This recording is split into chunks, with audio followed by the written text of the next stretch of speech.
Бүгдээрээ суугтаа эргээд тавтай морил энэ удаагийн дугаараар маш олон сонсогчдын нэлийн ер нь удаан асууж исэн хүлээсэн дугаарыг бэлтгэн оруулахаар болсон. Яагаад вэ гэхээр би Ватикан явсан байгаа. Тэгээд Ватиканы дотор нь явж байгаад Иммануэль охиныг яагаад ч юм маш их бодсон. Тэгээ эргэж ирээд энэ дугаарыг бэлтгэхээр шийдлээ.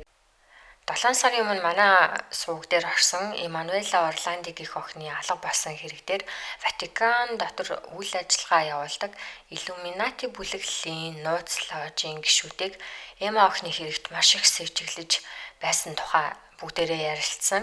За энэ удаагийн дугаар дээр харин тухайн бүлэглэлийн үйлцэн өөр нэгэн хүн амны хэрэг болон маш том луврын хэргийг ярих гэж байгаа.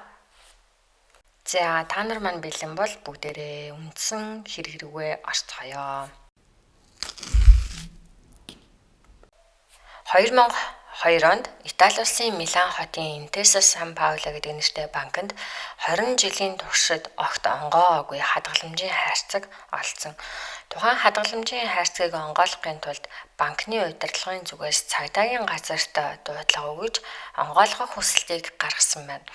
Цагдаа нар ирээд энэ хадгаламжийн хайрцагийг онгойлгох үед дотроос нь нэг ширхэг өдрийн сонин, нэг ширхэг барилгын тоосго гарч ирсэн. Тухайн хадгаламжийн хайрцагын дотроос олдсон сонин нь маш олон жилийн өмнө нийтлэгддэг байсан Италийн Corriere della Sera гэдэг нэртэй сонин байсан. Энэ сонингийн эхний нүүрэн дээр 1981-82 онд дуулан болж байсан Ватиканд үйл ажиллагаа явуулдаг масоны бүлэглэлийн P2 ложийн талаар бичиж үлдээсэн байжээ. За ингээд энэ нийтлэлүүдийг хараад цагдаа нар 1980-82 оны сонин мөн байна гэдгийг нь шууд ойлгосон. Гэхдээ тухайн хадгаламжийн хайрцагны эзэн яг хинбэ гэдгийг тогтооход Роберто Кальви гэдэг нэртэй хүн бүртгэгдсэн байжээ. Тухайн хадгаламжны хайрцаг онгойсон 2002 онд Миланд Бурхны банкир гэдэг нэртэй кино нээлттэй хийсэн нь Роберто Кальви гэдэг нэртэй энэ хүний амьдрал дээр сэтгэлэн бүтээсэн кино байсан юм байна. За бүгдээрээ одоо Роберто Кальви гэдэг энэ хүний талаар ярилцгаая.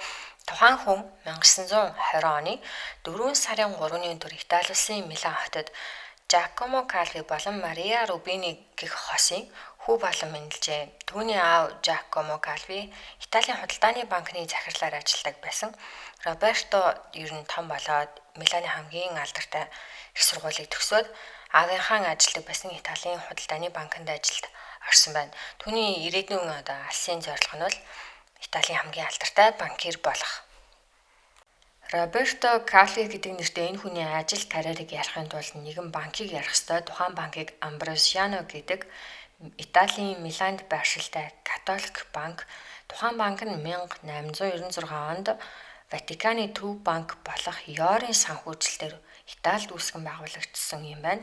За ингээд Ёр гэд бүгдээрээ өмнөх дугаарууд дээр ярьсан. Ерөнхийдөө Ambrosiano банкын ихэнх хувьцааг эзэмшдэг газар бол Ватикан гэсэн үг. Энэ банкнд Роберто Кальви 1967 оноос хойшоогоо олон улсын харилцааг нь хариуцсан банкир болон нарийн бичгээр ажиллаж байсан. За тэгэхээр 1968 онд Роберто Кальви Микеле Синдона гэдэг энэ зурган дээр харагдаж байгаа утастай хүнтэй танилцсан. Энэ хоёр ер нь бол нэлээд татан болж эхэлсэн. Микеле Синдонагийн хувьд бол Италийн Сицилиэс гаралтай олон улсын банкир хүн юм аа. Америкийн нэгдсэн улсын Illinois мужийн үндэсний банкны 24%-ийг эзэмшдэг. Харин Ватиканы төв банк болох Ёрын 24.5%-ийг эзэмшдэг ийм эрх мэдэлтэй мөнгөтэй хүн. За тухайн хүний хувьд бол гэхдээ ихэнх даалгавраа Иллюминати бүлэглэлийн дээд захирлуудаас хүлээн авдаг. Тэгэхээр Ватиканы P2 ложид харилцаатай гэсэн үг. За P2 лож гэдэг нь Иллюминати бүлэглэлийн Ватикан дахь ложийн бүлэглэлийн нэр нь гэсэн үг. За ингээд Синдона 1975 онд Роберто Кальвиг нэгэн хүнтэй танилцуулна. За тэр хүнийг Личо Жели гэдэг. Одоо энэ зурган дээр харагдаж байгаа цагаан билетэй. Хэрвээ та нар сайн ажиглавал зүүсэн зүйлийнх нь яг голд Иллюминати бүлэглэлийн бэлэг хэмдэг байгаа. За энэ хүн бол Ватикан дахь Иллюминати бүлэглэлийн P2 гэдэг нэртэй ложийн захирал нь. За тэгээд энэ хүн ерөнхийдөө танилцсныхаа дараахан Роберто Кальвиг Синдонатай нийлж агаад жоохон тархийг нь угааж эхэлдэг. За чи ер нь ингээд илүү их амжилтанд хүрмээр байвал банкны захирал болмоор байвал заавал Illuminati-д орох хэрэгтэй. P2 ложид элсэд орцгоо гэж ятгаж эхэлсэн. Роберто ихэнх үедээ бол татгалзаж байгаа. Дараа нь зөвшөөрөөд ингээд 1975 онд Альпинсаар P2 ложийн гишүүн болж үүнийхээ дараахан ажилдаг байсан Амброзиано гэдэг нэртэй Миланы католик банкныхаа захирлаар томилогдсон юм байна.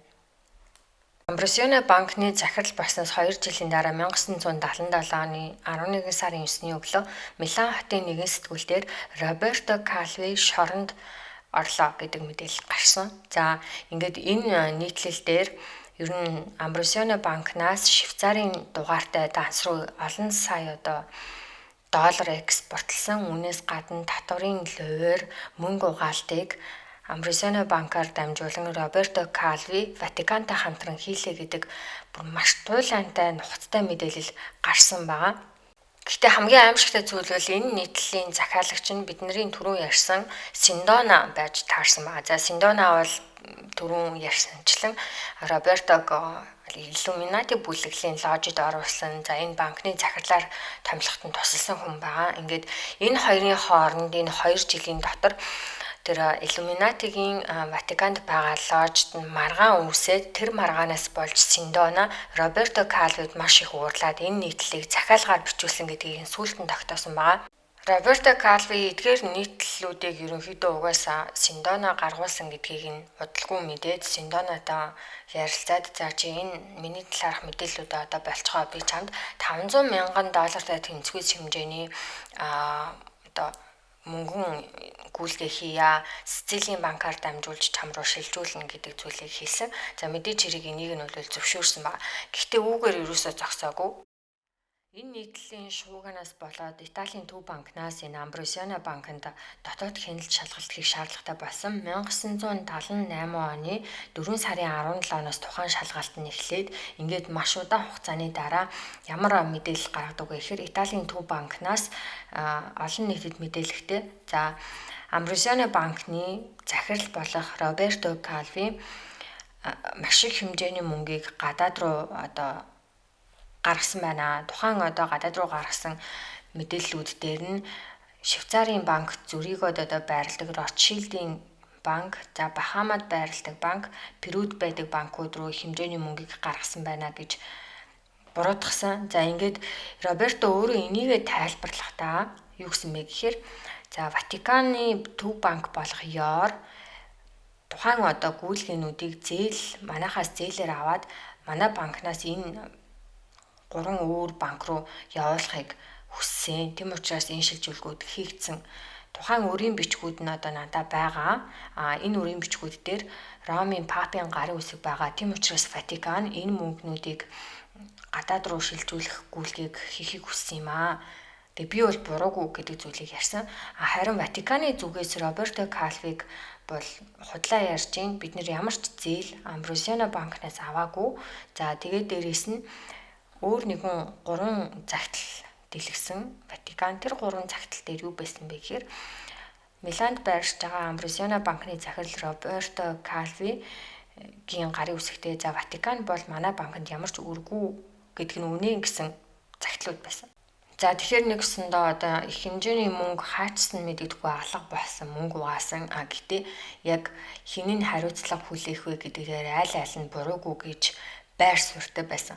Энэ хооронд энэ Амброзиано банкны захирал Роберто Калви угаасаа асуудалд орохоо байр сууриа алдахаа мэдэж байсан учраас өөр нэгэн арга суугчилж эхэлсэн. Тэр нь Италийн маш том аюултай мафийн бүлэглэлийн боссуудтай холбогдож илүү их мөнгө угааж өөрийгөө тэр учирч болох эрсдлээс авч гарах арга зам хайж эхэлсэн. Италийн төв банкнаас Амброзиано банкны дансыг шалгаж үтсний дараа ойролцоогоор 1200 орчим лир Ватиканы эзэмшдэг өөр улсуудад байршилтай өөр банкуд руу орсон байна гэдгийг тогтоосон байгаа. За ингээд ер нь бол Ватикан угаасаа холбоотой гэдэг нь бол ингээд бүр аль хэзээ тодорхой болсон. 1982 оны 6 сарын 5-ны өдөр тухайн Амброзиано банкыг удирдах байсан Роберто Калви Ватиканы пап руу нэгэн загтал явуулсан тухайн загтал дээрээ тусламж хүсэж байсан ба энэ дээр Иллюминати бүлэглэлийн үйл ажиллагаа явагддаг P2 ложийг ярьсан. За ингээд тайлбарлахдаа бүгдээрээ одоо ингээд намайг ахын дүүс маань орхиж хүнд үед маань туслахгүй, тусалцаа үзүүлэхгүй хайж гинэ. Би ингээд банктай холбоотой бүх гүйлгээ, мөнгөний асуудлыг Ватиканы хүсэлтээр хийсэн. Ингээд надад та яг ийм хүнд үед маань туслаач ээ гэдэг зүйлийг бичиж үлдээсэн байсан. За энэ цагтлыг хэдийгээр одоо Ватиканы пап хүлээж авсан ч гэсэндээ Роберто Калвид бол ерөөсөө тусалцаа үзүүлээгүй, хамгаалах гэж оролдоогүй, хэргийг илрүүлэх талаар ямар ч арга хэмжээ аваагүй. Ер нь бол угаасаа өөрийнхөө одоо нүрийг л бодно штэ. Тийм учраас ямар ч тусалцаа үзүүлээгүй. 1981 оны 3 сар гэхэд ер нь Иллюминати бүлэглэлийн P2 гэдэг нэртэй Ватиканд үйл ажиллагаа явуулж байгаа ложийн гишүүдийн нэрсийн жагсаалд олон нийтэд ил болсон. За энэ асуудлаас болоод Калвиг бүр ингээ өмгөөлж хамгаалах ямар ч хөнгөө болоод баривчлагдах дээр тулсан маань гэсэндээ арт талгүй боллоо гэсэн үг. За ингээд энэ асуудлаар 5 сарын 21-ний өдөр Роберто Калвиг цагдаа нар баривчилж авсан байна. Үүний дараа 1982 онд Италийн төв банкнаас Миланы Амбросиано банк нь албан ёсоор татан буугдлаа гэдэг мэдээллийг хийсэн.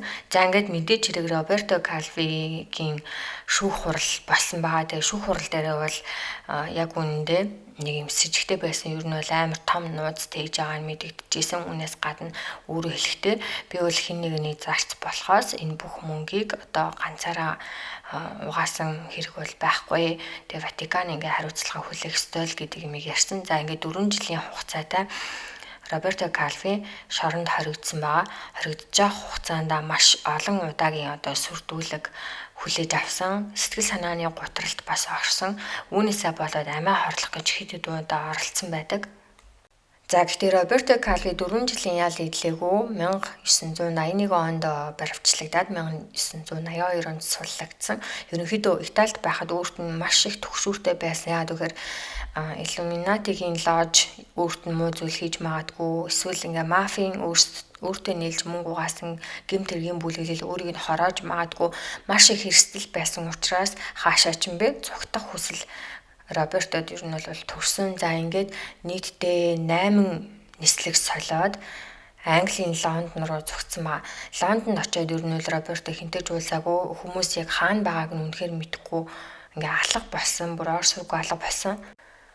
За гэхдээ 1982 оны 6 сарын 18-ны өдөр Роберто Калви гэх энэ хүн Англи улсын Лондон хотын нэгэн гүүрний доор боомлож амнасаа алдсан байдалтай олцсон. За халаасандаа 2 барилгын тоосготой их хэмжээний мөнгөтэй байсан. За бид нар дугаар эхлэхэд Intesa Sanpaolo банкны нэгэн хадгаламжны хайрцагнаас тоосго болон сонио олцсон гэж ярьсан. За ингээд тэр өдөр тухайн тоосго олдоход тухайн сонио олдоход цагдаа нарын хамгийн түрүүнд ботсон зүйл бол ялтчгүй Роберто Калви бодогдсон. Яагаад гэвэл тоосго болон одоо сонингийн ингээ хоорондын уялдаа холбоо нь Роберто Калвитай хамааралтай байсан. Сонин дээр Роберто Калвитай холбоотой мэдээлэл харин тоосго бол Роберто Калви амнасаа алдахдаа хувцсныхаа халаасанд 2 ширхэг барилгын тоосготой байсан гэдэг зүйл байгаа. За ингээд түүний амнасаа алдсан хэргийг маш олон хүмүүс аллах байсан уу эсвэл үнэхээр амнасаа хорлсон уу гэдэг дээр их хэрэгэлзээтэй байсан. За ингээд хэргийг нэлийн удаан шалгасны эцэс Роберто Калвиг хин нэгэн хүн хороосон байна гэж дүгнсэн байгаа. За ингээд түрүүний бид нарын ярьж исэн Сицилийн алдарт маф Cosa Nostra-гийн Pippo Callo гэдэг нэртэй гангстер энэ банкир хүн болох Роберто Калвиг амнасыг нь хүнөөсөн. Гэтээ яагаад хүнөөсөн бэ гэхээр бидний бас түрүүн ярьсан Роберто Калвиг анх Ватиканы P2 ложид орохыг урьсан. Ватиканы P2 ложиг удирддаг захирал гэдэг нэг хүн ярьсан. За тэр хүний захиалгаар Роберто Калвигийн амнасыг Cosa Nostra-гийн гангстер хүнөөсөн байх нэ. За тэгэхээр одоо Illuminati гэдэг бүлэглэл Сицилийн алдарт маф Cosa Nostra хоёр нээлж энэ банкны захирлыг хүнөөсөн байна. Гол шалтгаан нь Ватикан их хэмжээний мөнгийг угааж Италийн банкнаас гадагшаа гаргасан асуудал байсан. За тэгээд мэдээж хэрэг Роберто Калви шоронгоос гараад Италиас яралтай зугтсан шалтгаан нь бол аль хэдийнэ энэ хүмүүс өөрийг нь хөнөөх байх гэдгийг таамаглаж байсан. Шүүх хурлын үед Роберто Калви цагдаа нар болон шүүгчдэд хэлэхдээ би аимшигтайгаар амнасаа алдна гэдгээс үнэхээр их айж байна гэдэг зүйлийг дахин давтарч хэлжсэн гэсэн. За ингээд өөрөө нэг охин нэг хүүтэй өнөөдрийг хүртэл Роберто Калвигийн хүү аавынхаа талаар ярьж Ватиканыг буруутгасаар байдаг. Бас өөр нэг маш сонирхолтой зүйл нь Роберто Калвиг шүүх хурал дээр ер нь бол өмгөөлөгчд нь асуусан гэсэн масонд илсэн орсон уу? Тийм мэдээлэл байгаа юу?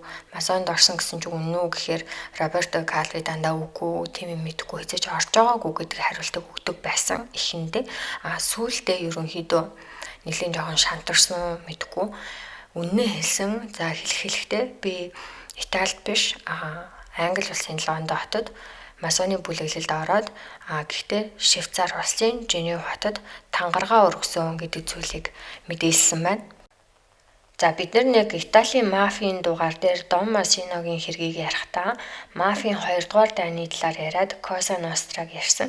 Cosa Nostraгийн гангстер болох Пипо Кало бидний саяын ойлгосноор Роберто Калвигийн амь насыг хөнөөсөн байна. Энэ зурган дээр харагдаж байгаа Личо Желли гэдэг нэртэй хүний тушаалаар. За ингээд энэ Дон Масиногийн хэрэг дээр ярьсан шүүх хурлын үеэр энэ Пипо Кало Роберто Калвиг хөнөөсөн гэдэг талаараа яриад ингээд ер нь шийтгэлээ хүлээсэн. Гэхдээ захиалагч нь буюу хэргийг захиалсан Личо Желли бол хизээч энийг хүлээн зөвшөөрөөгүй. Би хизээч энэ хүнтэй холбогдоогүй, хэн нэгнийг алах тушаал өгөөгүй гэдэг зүйлийг ярьсан. Угаасаа ийм эрх мэдэлтэй амар хүн чинь хизээч юу н баг тэгэл мөнгөөр зодол хэрэгээс мултарсан байх гэж би бодсон. За одоо ингээд Роберто Калвигийн хэрэг энэ хүнээд өндөрлөө. Биднэрт өөр ярих хэд хэдэн чухал зүйлс байгаа. Дараагийн хэсэг рүүгээ орцгоё. За та нар маань дэлгэцэн дээр харагдаж байгаа энэ зурган дээр анхаарлаа хандуулаарай. Одоо дугаарынхаа үлдсэн хэсэгт дугаараа илүү сонирхолтой мөн дэлгэрэнгүй болохын тулд энэ зурган дээр харагдаж байгаа хүмүүс болон одоо Ватиканд үйл ажиллагаа явуулдаг Иллюминати бүлэглэлийн P2 ложийн талаар ярилцах болно. Тэдний хийсэн лойрын хэргийн талаар бас сая яриад өнгөрлөө. За ингээд бусад одоо Микеле Синдона болон Паул Марчинкус гээд энэ Роберто Калвигийн хэрэг буюу Амбросиано гэдэг нэртэй банкны лууртай холбоотой 2 хүний талаар бүгдээрээ зарим нэгэн чухал мэдээллүүдийг ярилцгаая. За манай суугийн ер нь байгаан сонсогчид мэднэ Мануэла охины хэрэг дээр бид нэр Ватиканы энэ бүлэглэлийн талаар ярьж байхад Паул Марчинкус гэдэг нэртэй Ёр банкны захирлаар ажиллаж байсан хүний талаар ярьсан. Одоо бүгдээрээ энэ хүний талаар илүү дэлгэрэнгүй энэ удаагийн дугаар дээр ярилцах болно. Зурган дээр харагдаж байгаа хүнийг Паул Марчинкус гэдэг 1922 оны 1 сарын 15-ны өдөр Америкийн нэгдсэн улсын Чикаго хотын Сисеро гэдэг нэртэй мужид айлын 4 дахь хүү болон мэндэлсэн байна. Түүний аав нь цон хугаадаг ажил хийдэг. За ингээд 1947 онд Итали улсын нийслэл болох Ром хотод Грегориано гэдэг нэртэй их сургуулийн каноны хуулийн ангид 9 орсон байна. За каноны хууль гэдэг нь бол Христийн сүм хийдтэй холбоотой сургаал, баримт бичиг эрх зүйтэй холбоотой хичээлүүд ордог ийм анги байгаа. За ингээд түүний хамгийн том зорилго нь Ватиканд орж ажиллах зорилготой байсан. 1952 оны зуныхын амралтаар Паул Марчинкуст маш том аз тохиолдсон. Тэр нь Ватиканы төрийн нарийн бичгийн хэлтэст сайн дурын англи хэлтэй ажилтан хэрэгтэй болсон. За ингээд Паул Марчинкусыг урьсан байгаа. Паул Марчинкус энд ажиллаж байх хугацаанд тухайн үеийн Ватиканы папын баруун гар буюу одоо туслах хамбыг хийдэг хүн Жованни Батиста Монтини гэдэг хүнтэй маш ойр дотн болж эхэлсэн. Тухайн хүний ажилтан туслах за ер нь бол нэлээд итгэлийг нь олж эхэлсэн байна.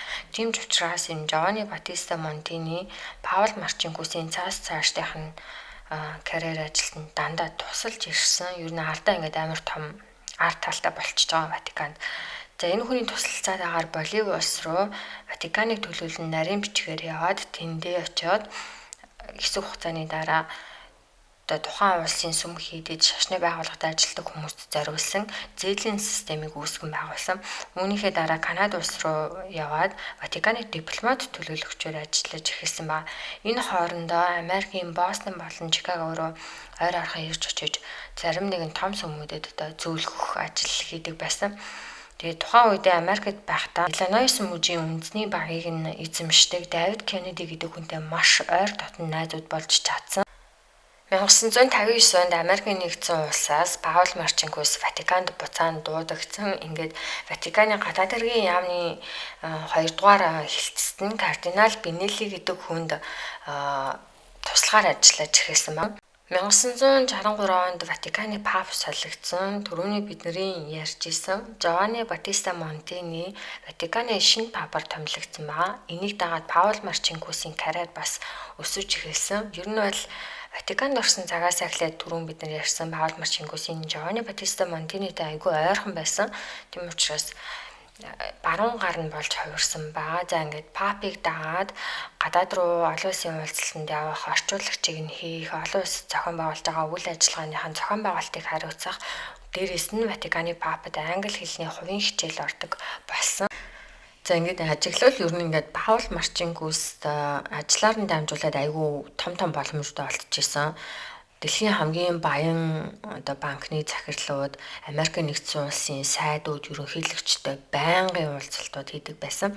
За энэ боломжоо алдахгүй тулд Паул Марчинкус илүү эрх мэдэлтэй хүмүүстэй маш дотн харилцаатай болохын тулд дараагийн алхмаа хийсэн байдаг. За тэр нь бол өнөөдөр үйл ажиллагаагаа явуулдаг. Иллюминати бүлэглэлийн P2 гэдэг нэртэй ложид элсэн орсон байна. За ингээд энэ ложид элсэн орсон нь бүр нотлогдсон. Тэр нотлогоо нь олон нийтийн одоо нэг юм сэтгүүлдэр нийтлэгдсэн байдаг. Хэрвээ та нар яг санаж байвал манай сувгийн Мино Пикорелли гээд сэтгүүлчийн талаар ярьсан дугаар дээр энэ сэтгүүлийн нийтлэлийн талаар би нэлээд дэлгэрэнгүй ярьсан байгаа. Тийм учраас та нар энэ дугаарыг бас сонсоорой. Хаалгамжтай болохын үүднээс ер нь жоохон тайлбарлаад өнгөрье. Одоо энэ дэлгэцэн дээр харагдаж байгаа нэг сэтгүүлийн зураг байна. Энэ сэтгүүл дээр нэг юм Ватиканы хамб толгойдоо хар юм нөмөрцөн. За энэ нь юу гэсэн утгатай вэ гэхээр ер нь бол Иллюминати масоны бүлэглэлийн уулзалтаа толгойгоо царайгаа халахалж уулздаг. Тэгээд энэ хамбын цаана сайн ажиглал Ватиканы төв сүмийн ингээд зураг байгаа. Тэр нь бол базилик. За доор ингээд тухайн нийтлэлийн нүүрэн дээр ингээд нэг юм гарчиг байгаа. Тэр нь болохоор юуг бичсэн бэ? За сайн хардггүй би. Ватиканы том лож гинэ. За лож гэдэг нь бол Иллюминати масоны бүлэглэлийн цугладаг газрыг лож гэж нэрлэдэг эдгээр. За ингээд ийм гарчигтай сэтгүү одоо нийтлэл гараад тэр нийтлэл дээр энэ P2 гэдэг нэртэй Ватиканд байдаг Иллюминати бүлэглэлийн лож дотор элсэн нийт хүмүүсийн нэр, нууц нэрнүүд, за үүнээс гадна өөрсдийнх нь гишүүдийн дугаар, элсэн орсон өдрийнх нь мэдээллүүдийг жагсаалттай цацсан. За тэгээ бүр ингээ их хувилбарыг нь баг ингээд Канадад ингээд цацсан байсан. Энэ мэдээллүүдийг Мино Пикорелли задлсныхаа дараахан амнасаа маш эцгийгээр одоо алдсан байгаа. Энэ мэдээллийг сэтгүүлчийг хаанаас олж авсан бэ гэхээр энэ P2 гэдэг нэртэй ложид өмнө элсэж орчоод буцаад гарсан нэг хүнийг амар сайн таньдаг байсан юм байна. Мино Пикорелли тэр хүний мэдээллийг олж өгсөн гэсэн таамаглал маш их явдаг. За энэ сэтгүүл дээр нийтлэгдсэн листэн дотор Паул Марчинкусийн нэр явж исэн. Дээрээс нь нууц нэрийг нь Марта гэж ер нь нэрлэдэг. Тэгээд нэгсэндээ тэр P2 лож дотроо үйл ажиллагаанд нь оролцож явах хугацаанд Паул Марчинкус өөрийнхөө жинхэнэ нэрийг биш Марта гэдэг нэрийг ашигладаг. Тэгээд өөрийнх нь гишүүний дугаар болон элсэн орсон өдрийнх нь мэдээлэл бас тэнд байсан. За би яагаад энэ Паул Марчинкус гэдэг хүнийг яриад байгаа вэ гэхээр дараагийн дугаар дээр энэ хүнийг байнга ярих учраас үүнээс гадна Паул Марчинкус бидний өмнө ярьсан энэ Амбросиано банкны ловри хэрэг дээр оролцсон Микеле Синдона гэдэг одоо зурган дээр харагдаж байгаа утастай эрэгтэй хүнтэй хамтраад Illuminati бүлэглэлээс даалгавар хүлээн авсан. За тэр даалгавар нь яг юу байсан бэ гэхээр Ватиканы одоо Италид эзэмшдэг томоохон бизнесийн байгууллагуудад байгаа их хэмжээний хувьцаануудыг өндөр үнээр зарах үүрэг даалгавар хүлээж авсан ба. За энийг одоо би жоохон тайлбарлая. Ер нь Итали ингээд эдийн засгийн хямралтай байх үед томоохон компаниуд нь хямралд ороод за засгийн газрын зүгээс бизнес эрхлэгчдэд тусалгахын тулд гадаадаас хөрөнгө оруулалт хайж байсан юм байна. Яг энэ үеэр нь Ватикан тухайн томоохон байгууллагуудад их хэмжээний хөрөнгө оруулалт хийгээд хувьцаануудыг нь эзэмшиж эхэлсэн. За мэдээж хэрэг Италийн засгийн газрын зүгээс бол хамгийн их санаа зовж исэн зүйл нь Ватикан Италийн бизнесийн байгууллага эдийн засгийн салбарт нэлээд нөлөө өгөө тогтоочлоо гэдэг айдастай байсан. За ингээд Синдона болон Паул Марчингус хоёр Америкийн нэгдсэн улсын сангийн сайд Дэвид Кеннедигийн Дэвид Кеннедитэй хамтраад за дээрээс нь Illuminati-гийн P2 ложийн даалгавар одоо зааварчилгаагаар тухайн компаниудад эзэмшдэг хувьцааг зарж эхэлсэн юм. За одоо бүгдээрээ энэ Generali гээд харагдаж байгаа Италийн хамгийн том даатгалын компани. Энэ компанид Ватикан ойролцоогоор 32 тэрбум лирийн хувьцаа эзэмшдэг байсан. Тэгэхээр бүр зөвхөн нэг компанид л ийм их хэмжээний хувьцаа эзэмшдэг. За ингээд араас нь хувьцаануудыг зарж эхэлсэн. Эдгээр компаниуд дунд нь Италийн тухайн үеийн маш алдартай пастаны үйлдвэр болох Pantanella, Bastocchi Group, SIP гээд Италийн харилцаа холбооны газар, RAS гэдэг нэртэй даатгалын газар, мөн одоо Италийн Ромд байршилтай ус дамжуулах хоолой үйлдвэрлэдэг томоохон төвүүд. За тэгээ Pozzi гэдэг нэртэй керамикийн үйлдвэрт гэх мэт энэ бүх байгууллагт одоо эзэмшдэг байсан хувьцаагаа Ватикан зарсан. Зарахт нь бол Паул Марчингус Ёр банкны захирал, Синдона гэдэг нэртэй Ёрын 24.5%-ийг эзэмшигч энэ хоёр хүн гар бие оролцсон байна. За ихэнх хувьцааг нь Америк руу зарсан юм байна. Энэ удаагийн дугаар маань энэ хүрээд өндөрлөө. Дараагийн дугаараар илүү сонирхолтой бичлэг бэлдсэн байгаа. Тэр нь ер нь та нар ингээ Ватиканы пап амнасаа алдлаа гэдэг зүйлийг сонсч ирсэн үү? Ватиканд одоо Illuminati бүлэглэлийн эсрэг байсан нэгэн пап одоо яг Ватиканы шинэ пап амнасаа маш учир битүүлэг байдлаар алдсан. За энийг үл хүмүүс хизээч ямар нэгэн осол байгаагүй гэж боддог. Энэ хэрэгт Паул Марчингус маш олон жилийн туршид буруутгагдсан байгаа. За ингээд дараагийн дугаараар бүгдээрээ энэ хэрийг авч ярилцах болно. Өдрийг сайхан өнгөрүүлээрэй.